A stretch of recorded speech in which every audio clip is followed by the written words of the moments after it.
అందరికీ ప్రభునామమున శుభాలు తెలియజేస్తున్నాను. ఈరోజు థామస్ అంకులేకర్ వారి యొక్క జన్మదినం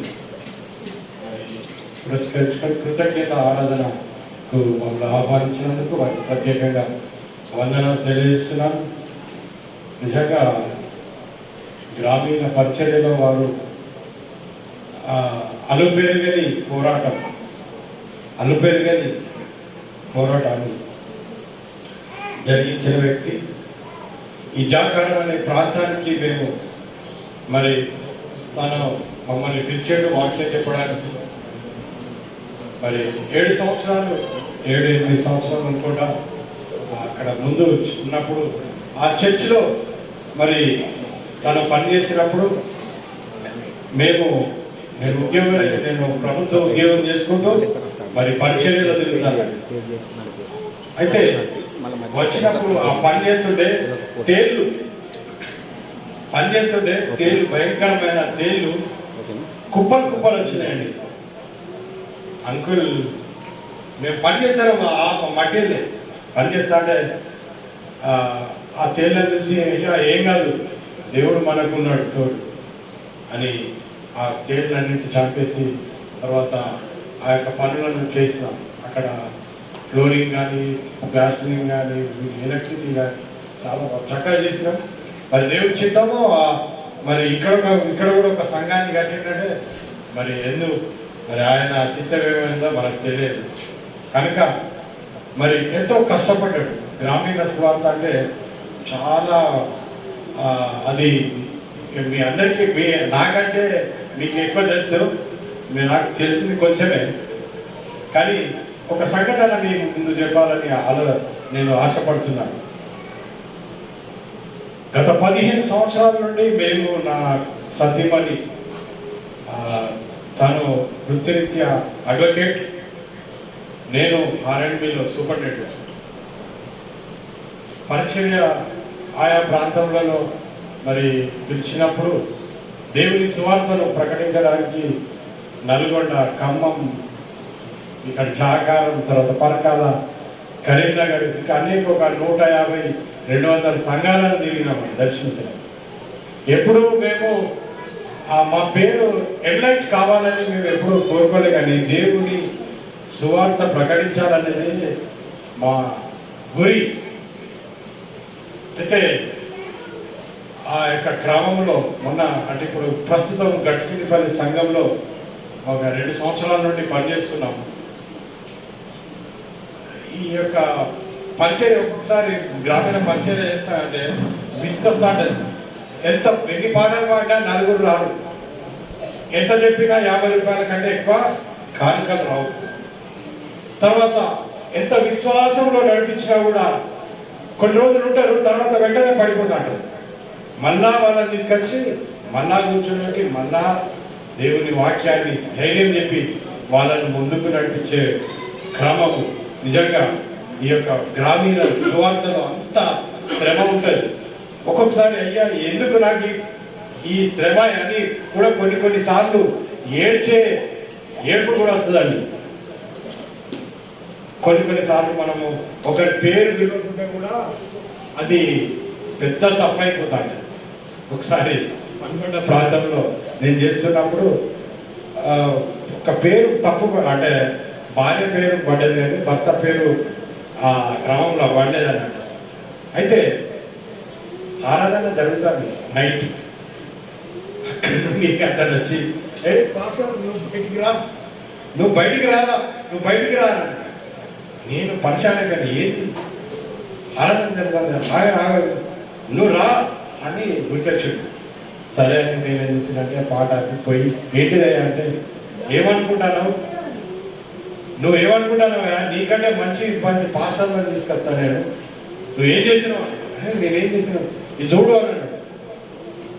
ఆ రజిత అంటున్నాడు కానీ ఆ పేరు రాజు అని పడలే. ఆ రజిత అన్నది ఇంకేంటిది అని అంటే నేను చచ్చినా ఆమెకు భర్త లేనా అంటే సిల్లీ థింగ్స్. వాళ్ళ మైండ్ సెటప్ పెట్టుండదంటే ఆ భర్త లేడా, అరే ఎవరు చెప్పిరా నీకు పడ్డది కదా పేరు, మీ మిసెస్ పడ్డది కదా అంటే లేదు లేదు, అందరు ఏమంటారు, అదే నువ్వు వచ్చినావు అంటారు, నా భార్య నీకంటే మీ గుడికే పంప గుడు అంటే అట్లాంటి సంఘటనలు కూడా ఎదురయ్యాయి. తర్వాత మొన్న పాస్టర్స్ డే రోజు ఏమైందంటే ఒక అతను బాగా తాగి మా మిస్సెస్ ఇట్లా కూర్చొని పాప ఇట్లా కూర్చొని పాటలు పాడుతున్నాను స్టార్ట్ అయ్యి ఒక అతను బాగా తాగొచ్చి చెడ్డ చెడ్డ మాటలుగా చెప్పలేదు అంత మాటలు చెప్పుకుంటూ నువ్వు బయటికి రావాలని సంగతి చెప్తాను, నీ గుడిని ఊడగొడతా, నేను బ్లాస్ట్ చేసేస్తాను అది అని చాలా తిప్పితే ఇక నాకు ఏడ్పొచ్చింది. ఏమన్నా కానీ నేను పక్కకు పోయి ఏడ్చినట్టు చాలా చాలా దుఃఖపడ్డా. ప్రభా ఏంది కానీ సరే ఇదంతా కామన్ కదా అని నేను ధైర్యం తెచ్చుకొని మళ్ళీ ఆరాధన స్టార్ట్ చేసి ఆరాధనలో మంచిగా జరిగించినాము ప్రభు నామమున. కానీ సేవలో అనేకమైన కష్టాలు ఉంటాయి. అంటే ఒక విశ్వాసి ఈ షిప్లా పనిచేస్తారట. ఆ షిప్లా ఒక షిప్లో పనిచేసే వ్యక్తి ఆ షిప్లోకి పోయిన తర్వాత ఆ షిప్ దాదాపు 1 సంవత్సరం వరకు మళ్ళీ ఆ ప్లేస్కు రాదట. సంవత్సరం 2 సంవత్సరాలు కూడా పడతారు.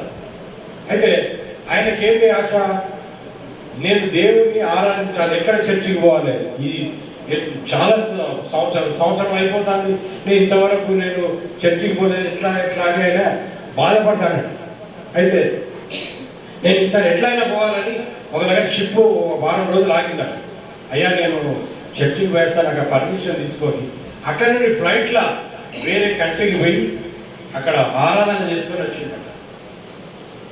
అయితే ఆయన మా చర్చికి వచ్చి 2-3 అంటే ఒక 2 నెలలు నాకు సెలవు ఇచ్చిందయ్యా, నేను మళ్ళీ వేరే షిప్లో పనిచేద్దాం అనుకుంటాను, అందుకొరకే ఇక్కడికి వచ్చిన, మీ ఆరాధన మంచిగా అనిపిస్తుంది నాకు, నేను వస్తాను అంటే సరే అని మేము ఆయన చేర్చుకొని ఆయన వచ్చిండన్నాడు.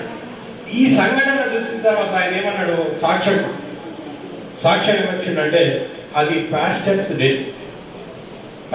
డే రోజు ఈ సంఘటన జరిగింది.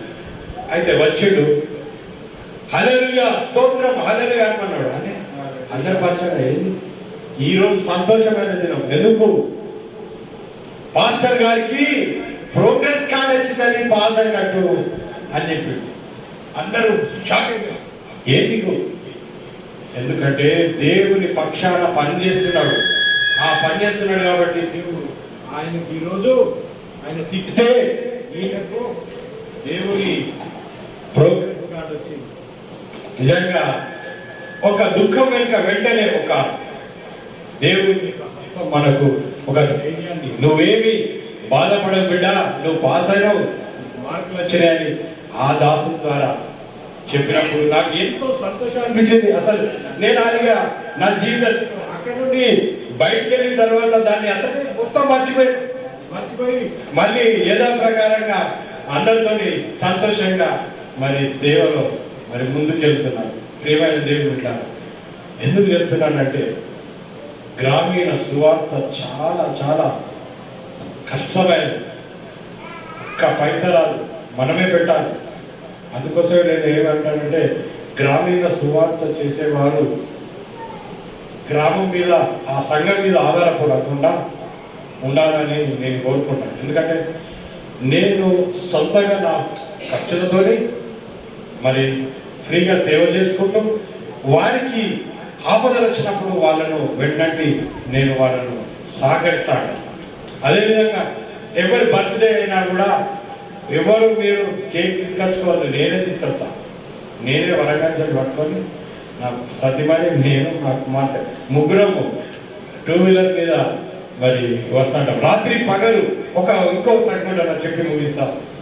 మేము మణికొండ ప్రాంతంలో పరిచయం చేస్తున్నప్పుడు అది కరోనా మూమెంట్, చాలా అందరి దగ్గరికి పోయి ప్రార్థన చేసి మేము వెళ్తుండే క్రమంలో ఈ కోటగండి దగ్గరికి వచ్చిన తర్వాత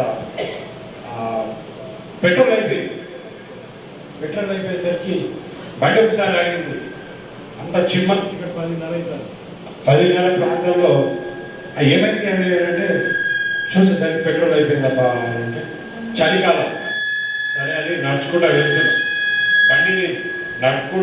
బండిని తోసుకుంటూ ఇద్దరు నడుస్తుంటే వెళ్తుంటే ఒక కారు వ్యక్తి వచ్చి మా ముందట ఆపేసరికి మా మిస్సెస్ భయపడ్డది. ఏంటి వెంటనే డోర్ తీసుకొని ఒక అతను వచ్చి ఏమన్నా అంటే ఎవరొస్తాడు అంకుల్ ఏమైంది అని అంటే ఏం కాలేదు నన్ను పెట్రోల్ అయిపోయింది అని అట్లానా అని వెళ్ళిపోయిన తర్వాత మేము ఒక 50 మంది అడుగులు వేసినామో లేదో మరి ఒక కారు వచ్చి మళ్ళీ ముందర ఆగేసరికి మాకు ఇంకా భయపడేసరికి ఏం కాదు ఆగానంటే వెంటనే అక్కడే ఆ వ్యక్తి ఆ కార్ దగ్గర దిగి 1 లీటర్ పెట్రోల్ పట్టుకొచ్చి మాకు ఇచ్చాడు.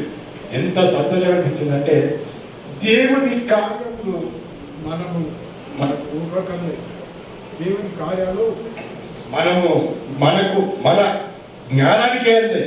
దేవుడు మనల్ని ఎప్పుడు విడిచిపెట్టే దేవుడు కాడు. కనుక థామస్ అయ్యగారి విషయంలో కూడా దేవుడు తనను విడిచిపెట్టలేదు.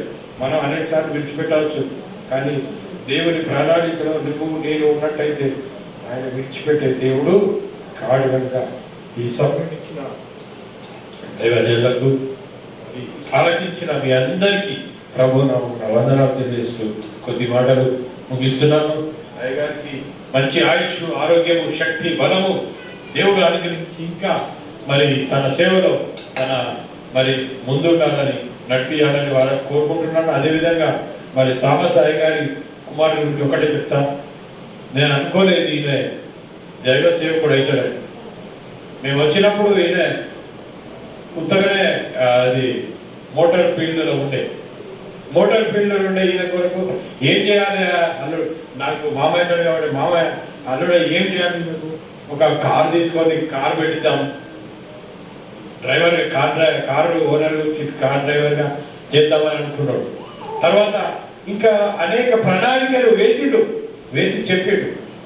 కానీ మొన్నటి దినాన మా ఇంటికి వచ్చి, అయ్యా నా కుమారుడు కూడా దేవుని సేవలో ఉన్నాడు, ఇప్పుడు అక్కడ పరిచయం చేస్తానంటే నాకు అంతకంటే ఆనందము ఇంకేది అనిపించదు. హల్లెలూయా, హల్లెలూయా. దేవుడు నిజంగా వారి కుటుంబం పట్ల తన పట్ల చేసిన గొప్ప కార్యాన్ని బట్టి వందనాలు. అనేక శ్రమలు, ఇరుకులు, ఇబ్బందులు, శోధనలు, నిందలు, హింసలు వచ్చినా కూడా దేవుని వైపు చూసుకుంటూ తొందర పడకుండా దేవుని వైపు చూసినప్పుడు మనము మన సాగిపోతాటం, దేవుని వైపు చూడనప్పుడు మనం మునిగిపోతాం. కనుక దయచేసి ఈ కొద్ది మాటలు దేవుడు దీవించాలని కోరుకుంటూ ఈ సమయం ఇచ్చిన అయ్యగారికి వందనాలు తెలియజేస్తున్నాను. Thank you.